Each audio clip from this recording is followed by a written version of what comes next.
No, what do you think Hamas actually wants? Hamas want to annihilate the state of Israel in order to build their Islamic state.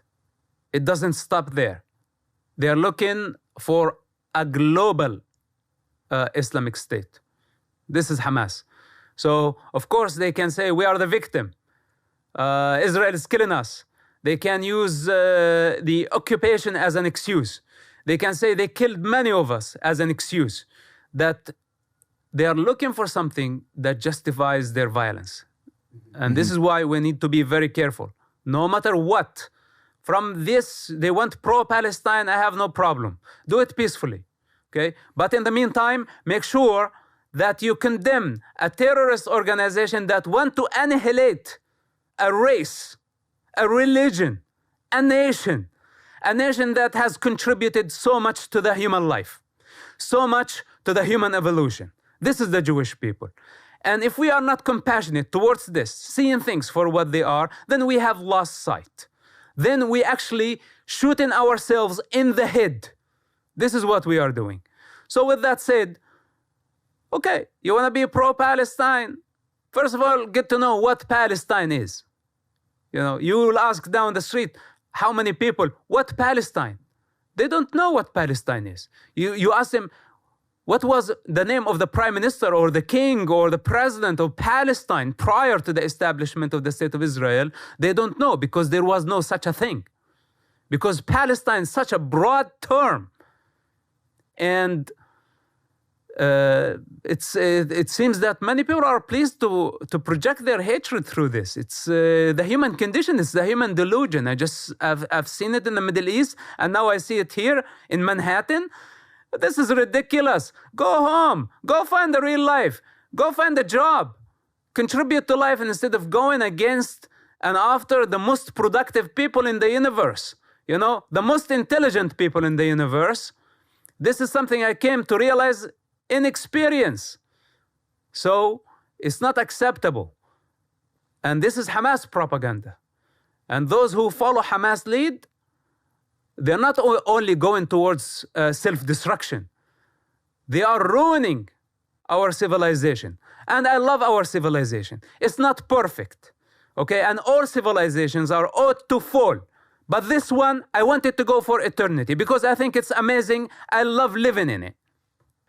We are failing to condemn this pro-Palestine. Shame on you, pro-Palestine movement.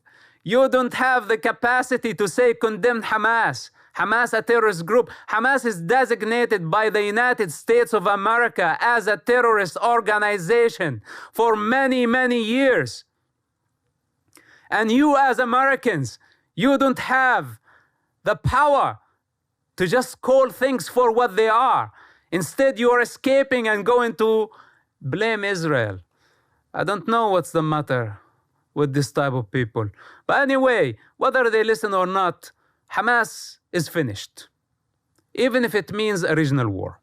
You know, Israel is determined. Even if Israel will lose the American support, the Jewish people, they are not going to allow savages, Nazis, anti-Semitists, whatever you want to name them, you know, they have different names, but they are of the same nature, apparently.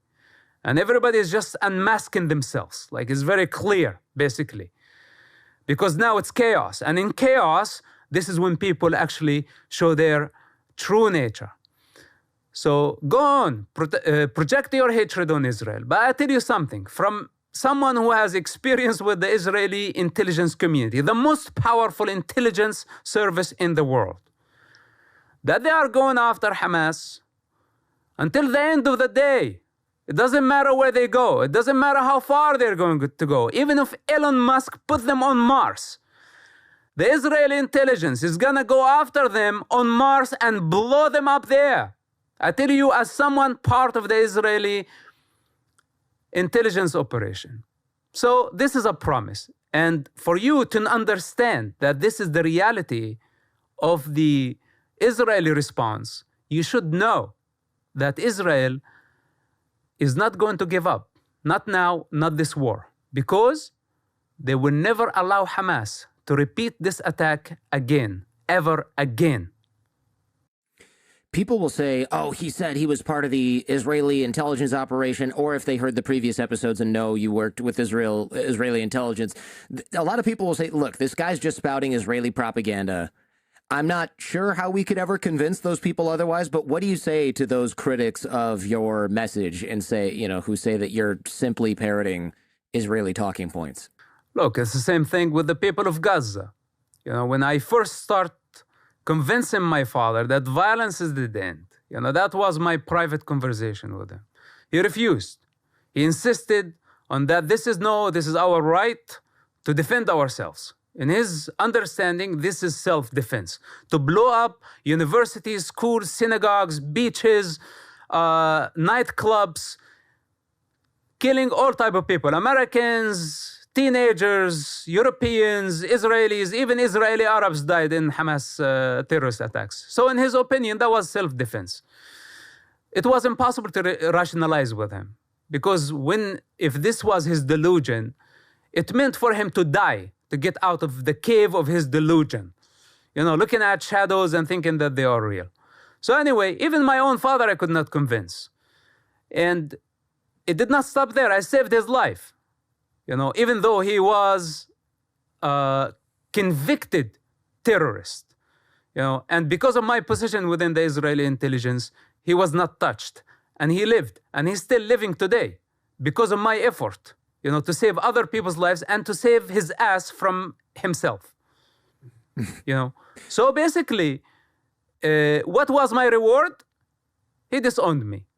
And you know what? I don't have hard feelings. I don't have feelings towards this problem because I had to conquer my feelings because of the majority opinion doesn't matter.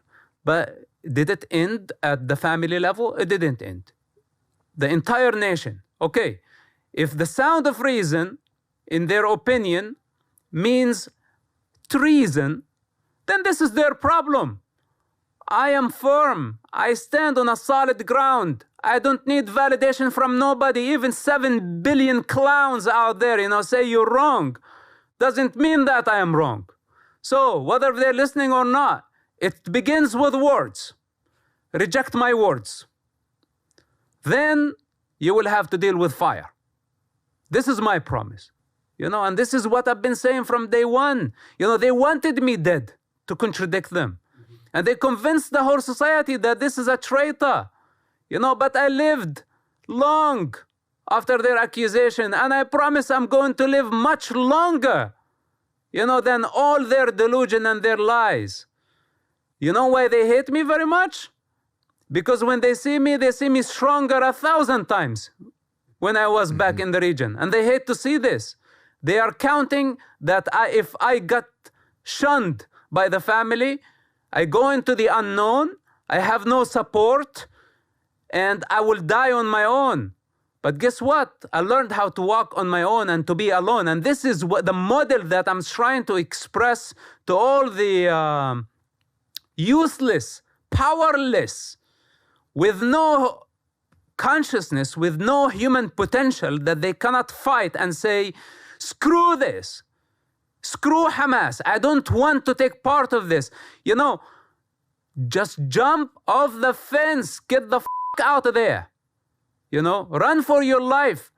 Earth is big. So you tell me about society. You know, people migrate. Even the animal migrate. The butterflies migrate. When there is impossible condition like this, you know, we have human predators that controlling this whole thing called Gaza. It's the oldest refugee camp in the world. It's supposed to be demolished 70 years ago. It's an unhealthy place with no infrastructure, most crowded area, or one of the most crowded areas on Earth. What's the need for this?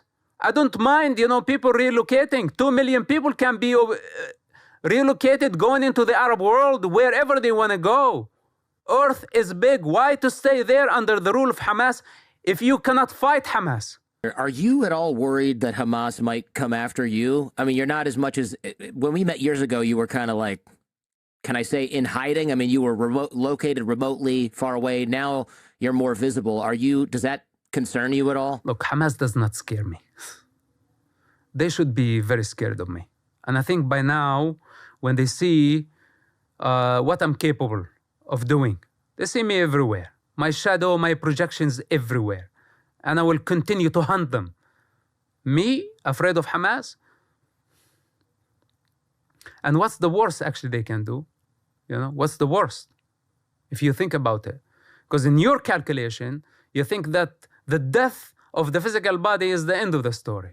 And I tell them, if they want to take my body, you can take my body, but everything that I said about their truth, and all the war that I waged against Hamas for the past 25 years will continue. It's a fire that is eternal.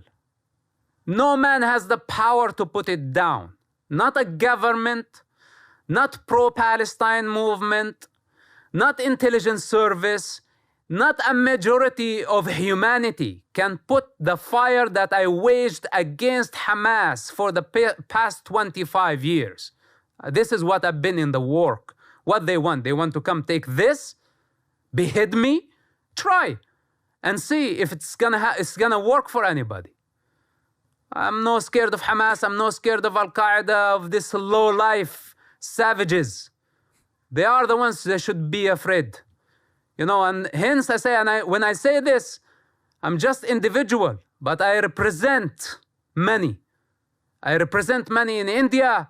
I represent many in South and East Asia. I represent many in Latin America. I represent many in America. I represent many in Europe. Okay, many of those who are silent warriors, but they are people of consciousness. We are seeing what's going on, and we are not counting on governments or United Nations. Yesterday, I was sitting at the Security Council of the United Nations. We can go wherever we want to go, if necessary.